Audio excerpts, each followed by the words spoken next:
L'alternance démocratique opérée en République démocratique du Congo a été applaudie par les chefs d'État et des gouvernements présents au 32e sommet de l'Union africaine à Addis Abeba en Éthiopie.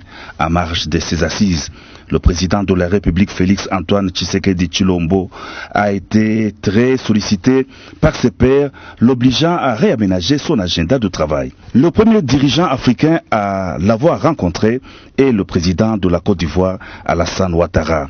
Félix Antoine Tshisekedi Tshilombo a reçu les encouragements de son homologue ivoirien qui a promis de lui apporter tout son soutien. Le chef de l'État congolais a indiqué qu'il venait de rencontrer un sage qui l'a inspiré dans son combat démocratique.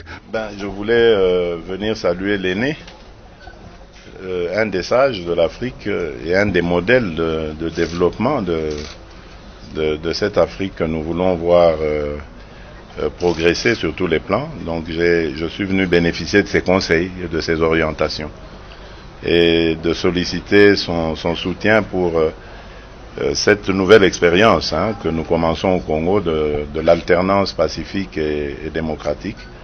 Et donc je suis très satisfait de cet entretien.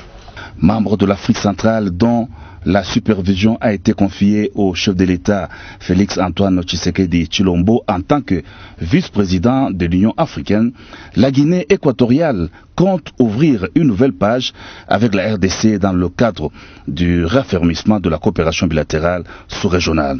Félix Antoine Tshisekedi Tshilombo et Théodoro Obiangwema se sont promis les soutiens mutuels. J'étais venu saluer mon aîné, le remercier pour son accompagnement dans le processus électoral que le Congo a connu, et je suis venu prendre des conseils qu'il m'en a donné de très précieux. Je suis très content. J'en ai profité pour l'inviter aussi pour la cérémonie des funérailles de mon défunt père, dont le corps sera rapatrié dans les semaines à venir. Je voudrais féliciter le peuple congolais pour la réussite de la sélection, que tout le monde attendait que peut-être aurait une situation de crise. Deuxièmement, féliciter à mon petit frère pour la bénédiction de Dieu. C'est la bénédiction de Dieu que le peuple il a choisi. Et surtout dans les opinions envers quelques ennemis qui voulaient créer des situations contre lui. C'est ça qu'on a travaillé beaucoup.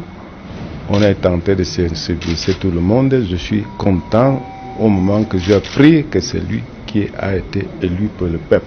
En tant qu'un petit frère, je serai prêt de lui donner toute l'orientation pour maîtriser bien votre peuple. La République de Guinée n'est pas demeurée en reste face à la nouvelle histoire de la RDC. Son président Alpha Condé a tenu à rencontrer son homologue de la RDC pour les féliciter et lui témoigner de l'accompagnement de la Guinée. Premier vice-président de l'Union africaine et partenaire traditionnel de la RDC, le président sud-africain Cyril Ramaphosa a échangé avec son collègue, deuxième vice-président de l'organisation panafricaine, le président Félix Antoine Tshisekedi Tshilombo, sur des questions liées à la nouvelle impulsion à imprimer à l'Union africaine ainsi qu'à la coopération bilatérale entre la RDC et la République sud-africaine. Président sortant de l'Union africaine, désormais rapporteur de l'organisation panafricaine, le président rwandais Paul Kagame n'est pas resté insensible au retour de la RDC au bureau de l'Union africaine. Il s'est entretenu avec son homologue de la RDC au siège de l'Union africaine. Pendant près d'une heure, les deux chefs d'État ont passé en revue les questions de bon voisinage et d'une coopération franche entre la RDC et le Rwanda. Le président du Kenya, Uhuru Kenyatta, s'est dit heureux de retrouver son hôte d'Omak au sommet de l'Union africaine. Il l'a félicité pour sa brillante élection.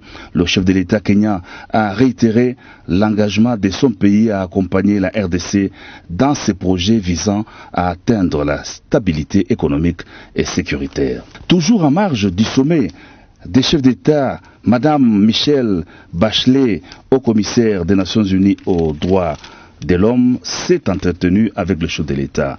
Son organisme s'engage à soutenir la RDC dans son action relative au respect des droits humains.